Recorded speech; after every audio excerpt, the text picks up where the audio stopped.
Esse treino pode fazer você parar de quebrar nas corridas. Você que é atleta que treina muito, treina forte, exaustivamente, só que chega na corrida dá cãibra, chega na corrida quebra e às vezes perde a posição no pódio, ele é uma melhor colocação nessa categoria por pouca coisa.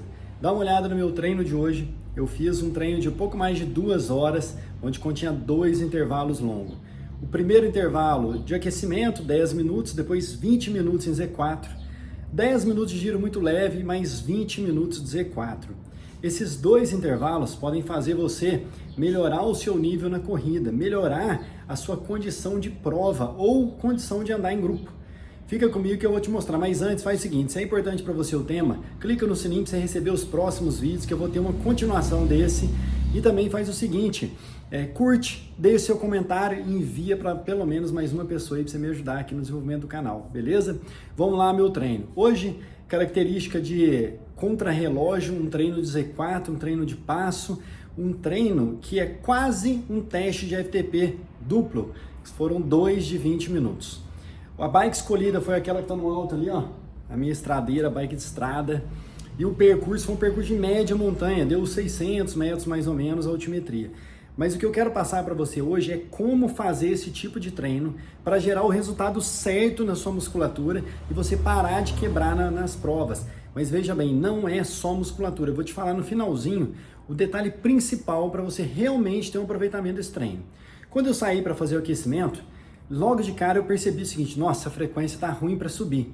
Porque eu estava numa situação que eu vim de uma gripe, eu vim de 3, 4 dias ali sem muita disposição, não tive nada de catarro, essas coisas, mas o corpo não estava ligando. O que eu fiz? Eu respeitei esses 10 minutos, muito bem respeitados, e andei leve, parecia, quem me olhava de fora, parecia que eu estava passeando e não estava treinando.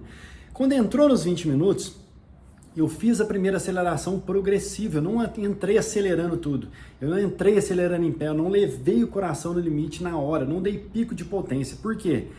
O aquecimento já me mostrou que eu não estava muito bem. E aí tem uma sacada, isso pode acontecer na prova. Às vezes, dentro da competição, vai ter situação que você vai se deparar com isso. Você vai chegar, você vai estar mais cansado ou você vê que o dia você não está bem, você não está com a melhor perna, então calma. Comece essa aceleração progressiva, deixa o pelotão ir. É melhor do que você quebrar. Eu fui fazendo o primeiro intervalo, 20 minutos, na hora que deu 5, 6, 7, 11 minutos, o coração começou a subir um pouco mais. Mesmo assim, ficou faltando cerca de 6, 7 BPM para o meu início do Z4. E eu comecei a olhar a potência, falei, olha, eu tô dentro da potência, o coração que não tá reagindo, então calma, Elton. E continuei indo. Quando eu cheguei no final do intervalo, faltando 3, 4 minutos, aí a frequência cardíaca já encaixou. Então dá para entender que o coração não estava dando conta de poder irrigar a musculatura e eu gerar torque, gerar força. E a musculatura, por outro lado, não estava conseguindo gerar contração com eficiência para poder subir o coração. E nada contra isso, não tem problema, tira isso da cabeça. Mas vai vendo a sacada. Como eu fiz um treino de Z4 ali de 20 minutos, que era progressivo, que era assim, tentando achar ritmo de prova, não adianta você querer dar tudo e morrer. O mais importante nesse trabalho, você vai ver no gráfico aí, é você ser constante na aplicação de força. O que eu quero dizer com isso? Eu estava lá num plano e tem uma subidinha curta, eu chegava, acelerava em pé. Quando eu sentava, eu verificava assim, será que eu consigo manter o torque que eu estava ali atrás depois que eu pedalei em pé? Na primeira vez que eu fiz, eu não consegui. Eu sentei e voltei uma marcha que pesou demais, eu comecei a ficar com a cadência travada, eu tive que descer uma marcha mais leve. Aí eu já percebi o seguinte, não adianta eu pôr essa pressão quando eu pedalo em pé. Então, se eu pedalar em pé, vai ser para ajudar no movimento e não gerar velocidade. E eu passei a fazer isso todas as vezes que eu levantava em pé. O que aconteceu? A minha média de velocidade, a minha média de potência ali e a minha percepção de velocidade, ela ficou muito contínua, ou seja, eu fiz uns 20 minutos muito bem feito, muito bem completo. Só que mesmo assim a frequência não chegava no teto, então era uma resposta do meu organismo. Se você apavorar nessa hora, sabe o que você vai fazer? Você vai começar a querer acelerar demais, você vai querer acelerar a cadência para fazer a frequência cardíaca subir e você vai perder qualidade nas pernas. Você não pode perder qualidade de torque. Você tem que sentir a aplicação de força, tem que estar muito redonda, sentindo que a bike anda. Não adianta a marchinha ali. Se você tiver hora muito forte, hora muito fraca, você está errando o intervalo. Quando eu acabei o intervalo, eu comecei a pensar, nossa, cara, meu corpo não ligou muito. Então eu vou descansar muito nesse intervalo. Eu não parei de pedalar, pedalei o tempo todo. E eu peguei descidas velozes, descida de 75 km nesse percurso. Mesmo assim eu consegui pedalar. O que eu fiz? Eu parei de aplicar a força.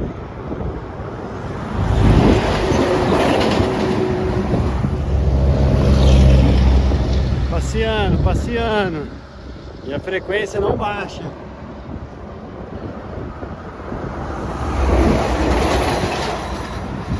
Intervalo, foram 10 minutos, mas muito lento.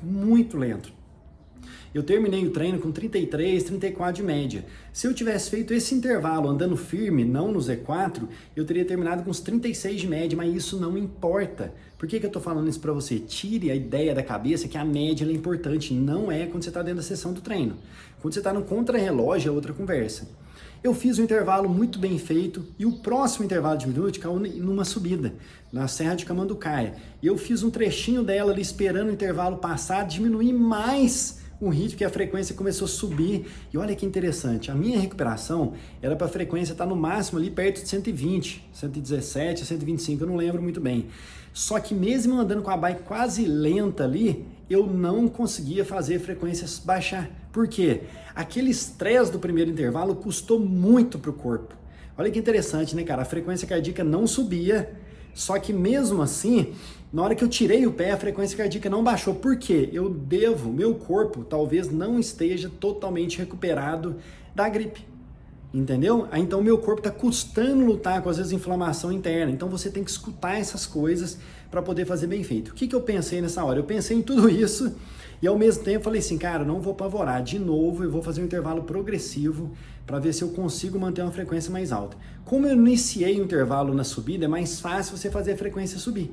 Depois de 1, 2, 3 minutos ali na subida, a frequência já atingiu acima do teto mínimo. Eu falei, opa, consegui. Aí o segundo passo foi eu conseguir manter eficiência de torque, giro redondo, puxando e empurrando o pedal com aquela frequência. Eu consegui na subida.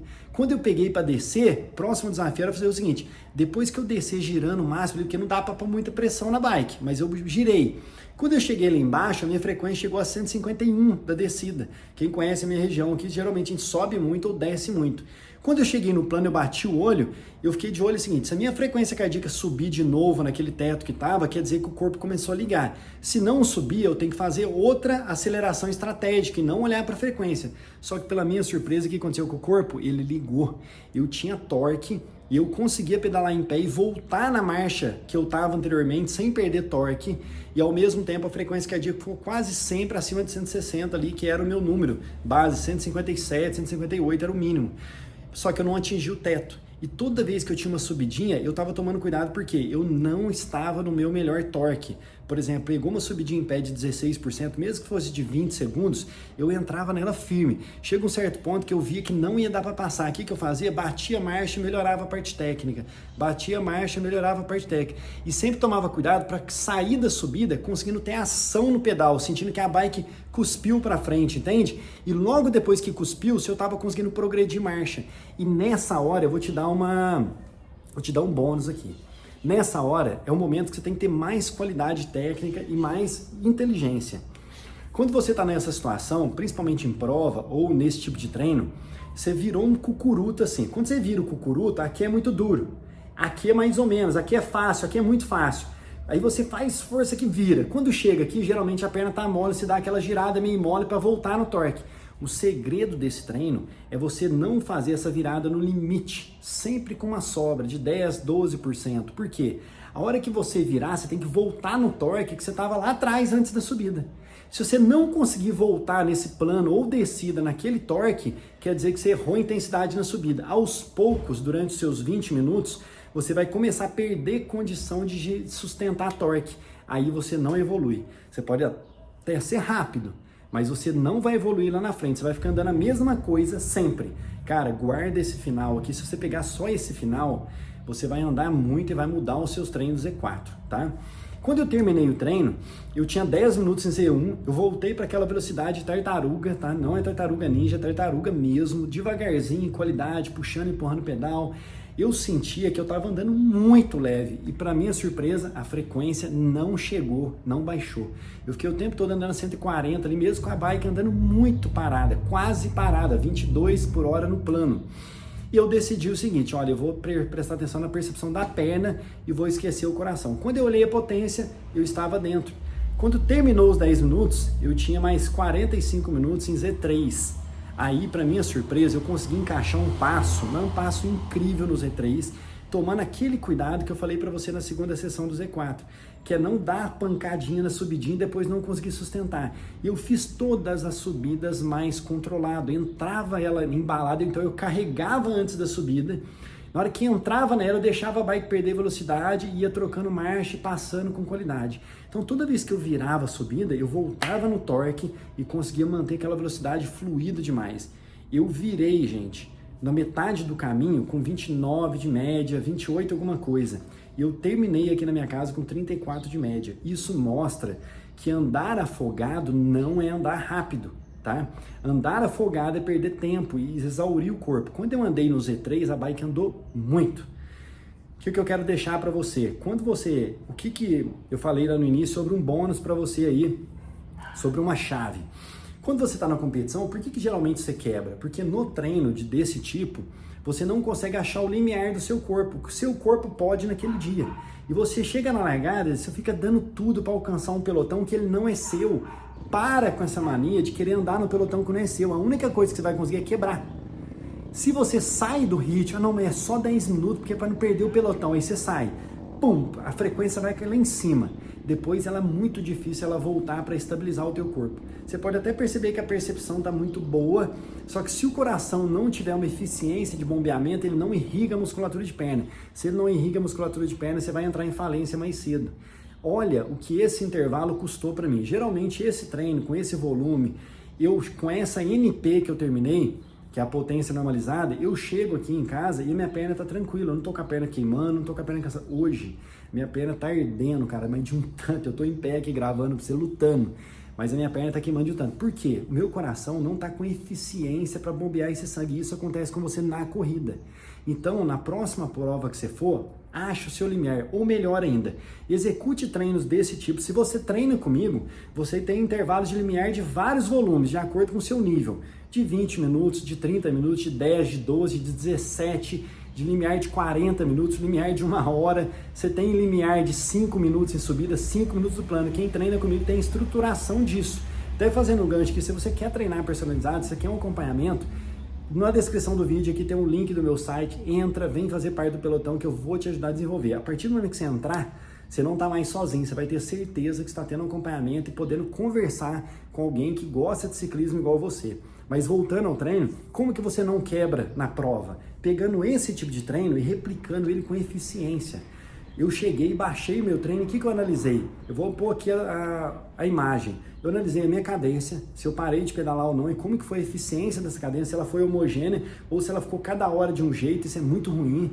O segundo ponto, será que a potência, ela acompanhou o gráfico de cadência na devida proporção? Outro ponto. Mais uma, a frequência cardíaca do primeiro tiro, realmente, ele ficou mais baixo em relação ao segundo, de acordo com a minha percepção? Terceiro ponto, a potência. Eu tive picos exagerados onde eu não podia ter? Isso vai dizer muito sobre o meu corpo e sobre os resultados ali para frente. Agora, para fechar tudo isso, o que você tem que fazer?